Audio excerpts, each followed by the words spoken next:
Salut tout le monde, j'espère que vous êtes en forme et que votre porte est bien verrouillée. Aujourd'hui, je vais vous conter la célèbre histoire de Bloody Mary.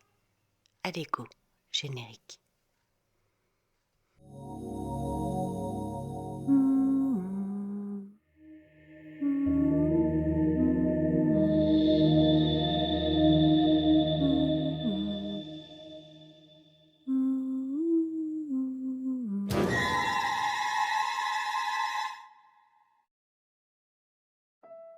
Alors non, je ne vais pas vous parler de l'histoire du célèbre cocktail qui porte le même nom, à base de vodka et de jus de tomate, qui serait à l'origine une demande de l'écrivain américain Ernest Hemingway, qui ayant l'habitude de passer une grande partie de son temps à boire dans les adresses les plus huppées de la capitale française, aurait demandé au barman de lui concocter une boisson qui ne sente pas l'alcool, pour que sa femme, Mary Welsh, ne lui fasse pas de remarques à son retour à la maison.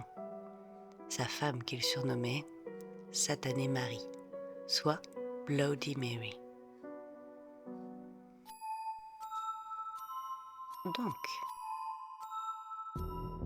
une des origines de la célèbre légende Bloody Mary, le fantôme qui apparaîtrait dans les miroirs quand on l'invoque en répétant 3 fois son nom à minuit dans une pièce uniquement éclairée d'une bougie, viendrait de Marie Tudor, première reine régnante d'Angleterre. Qui n'a jamais essayé ce challenge pour se faire frissonner entre copains? Bloody Mary, Bloody Mary, Bloody Mary.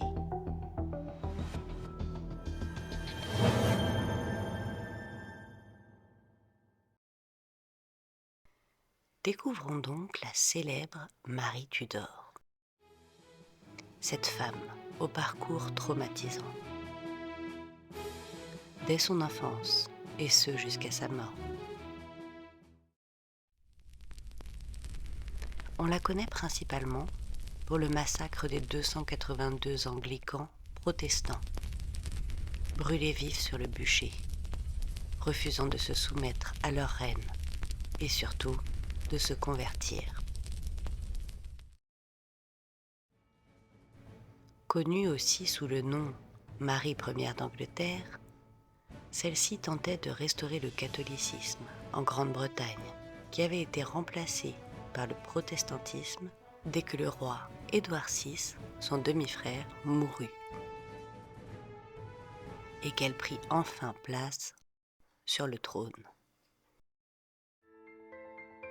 Mais son histoire est bien plus complexe, et la légende du fantôme du miroir qui viendrait vous hanter quand vous l'invoquez semble en être très probablement inspirée.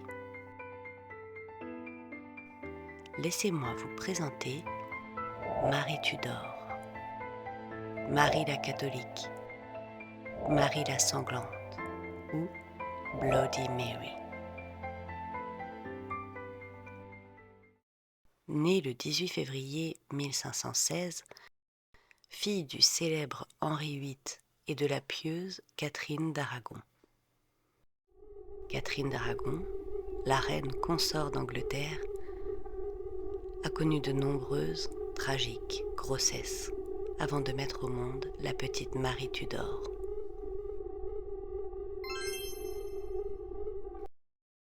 En 1509, elle subit la fausse couche d'une petite fille. 1510, Henri, duc de Cornouailles, décède au bout de 52 jours de vie. 1513, un petit garçon meurt peu après sa naissance. 1514, naissance d'un garçon mort-né. 1516, naissance de la petite Marie Tudor, la future Marie Ier. 1517, à nouveau une fausse couche. 1518, naissance d'une petite fille qui ne survit pas.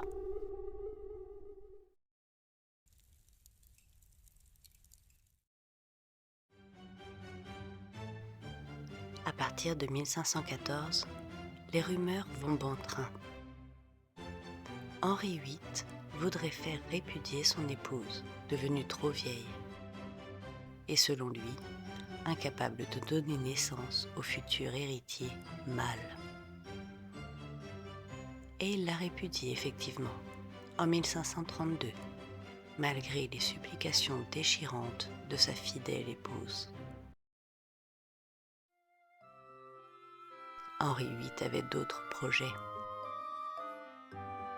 Avec une certaine Anne Boleyn, plus jeune et en mesure de lui offrir un héritier mâle.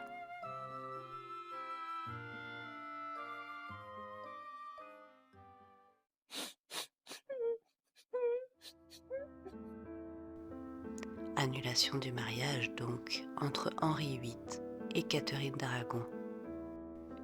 Elle mourut en 1536, oubliée de tous à l'âge de 51 ans. Malade, elle refusa de se nourrir.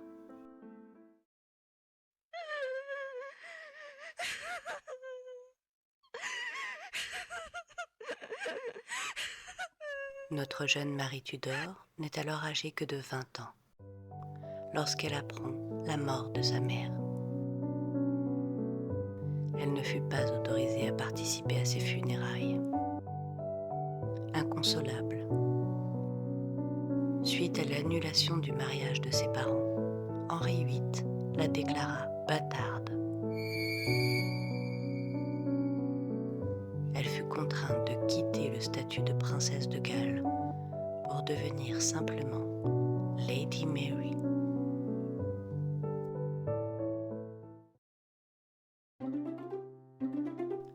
De taille moyenne, plutôt mince, les cheveux roux et les yeux bleus, Marie la bâtarde fait preuve d'un caractère affirmé et d'une volonté obstinée.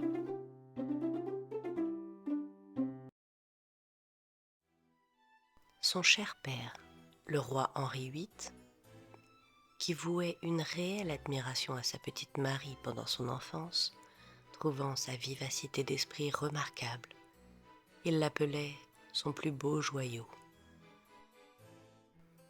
Lui montre à présent la plus glaçante ignorance, l'envoyant en exil avec uniquement 2 dames de compagnie dans une toute petite chambre du château d'Unstone dans l'Hertfordshire. Mais Marie Tudor, ou Lady Mary, n'avait pas l'intention de perdre son statut de princesse et future reine. Elle ne renonça jamais à monter un jour sur le trône. La courageuse Marie n'aura jamais abandonné, supportant les 5 mariages consécutifs de son père, 5 épouses qui finirent décapitées, mortes en couches ou divorcées. En 1537, Jeanne Seymour, l'une de ses nombreuses épouses, mit enfin au monde un héritier mâle, Édouard. Mais elle succomba en donnant vie à son fils. Lady Mary fut contrainte d'assister à la naissance traumatisante d'Édouard et ainsi à la mort de Jeanne, afin de reconnaître que son demi-frère serait son futur souverain. Ultime humiliation, elle fut nommée marraine du futur roi, ayant pour mission de le préparer à régner.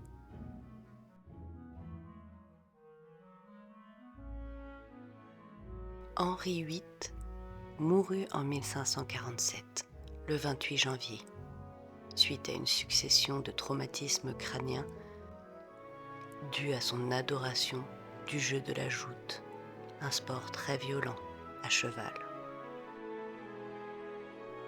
Édouard VI lui succéda, seulement âgé de 9 ans.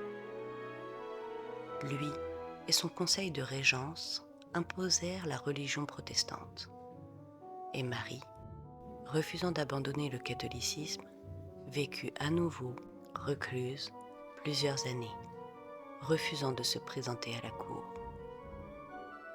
Le 6 juillet 1553, le jeune Édouard VI, fraîchement marié, s'éteint à l'âge de 15 ans, des suites de troubles pulmonaires sûrement dus à la tuberculose.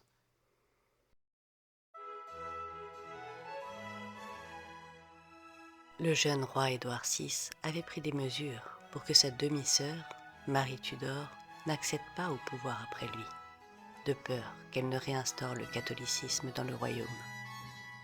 Il désigna donc Jeanne Grey, une cousine, qui fut reine d'Angleterre pendant 9 jours avant de céder sa place à Marie la catholique, qui avait lancé une guerre pour récupérer le trône qui lui revenait légitimement.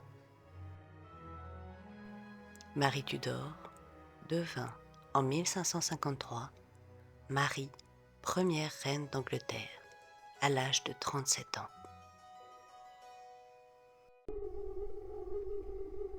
Adolescente, Lady Mary souffrit de terribles douleurs dues à ses menstruations, et on lui imposait des remèdes barbares qui la traumatiseront. Malgré ses nombreux prétendants, tout au long de sa vie, elle ne fut jamais mariée. À présent reine, elle se mit en quête pour trouver le roi consort qui lui donnera enfin un héritier mâle pour assurer sa succession et la dynastie Tudor.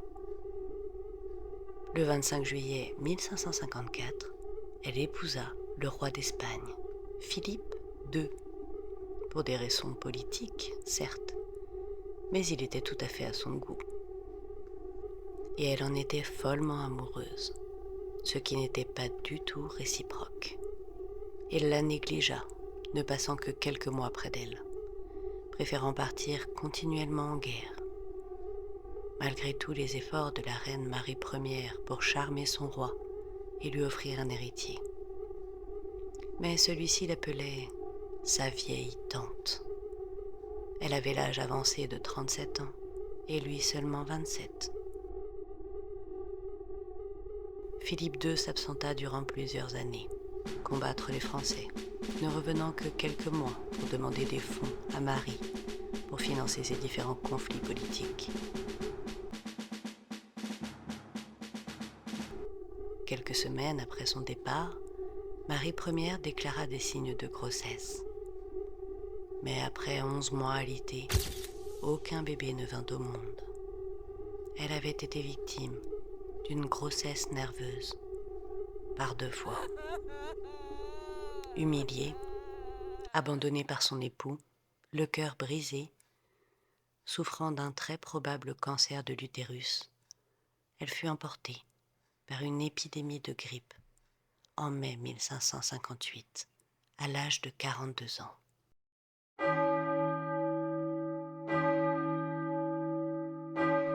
L'histoire terriblement traumatisante de Marie Tudor, Lady Mary, puis Marie la Maudite, est l'alliance parfaite pour faire naître une légende noire. La légende de Bloody Mary. Une femme, une reine, morte dans la douleur et l'indifférence totale, dans l'impossibilité de mettre au monde un enfant. Traumatisée par le décès de sa mère, abandonnée par son père, par son époux, humiliée devant son peuple. On dit qu'on la retrouva morte sur une page de la Bible, trempée de larmes, passage de la Bible qui parlait de maternité, abandonnée par son Dieu.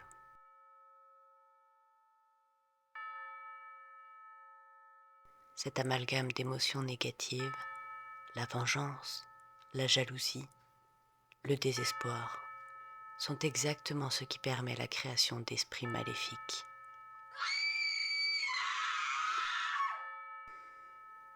Quand la légende de Bloody Mary explosa dans les années 90, ce qui au départ n'était qu'un jeu, se mettre devant un miroir à minuit, éclairée d'une bougie, invoquant 3 fois Bloody Mary afin de faire apparaître le visage de son futur époux. La légende devint sombre et mortelle, car c'était finalement Bloody Mary qui apparaîtrait et supprimerait l'opportun qui avait osé l'invoquer. On dit aussi que si elle ne tuait pas les jeunes filles, elle les maudissait, afin qu'elles ne puissent jamais, tout comme elle, devenir mère.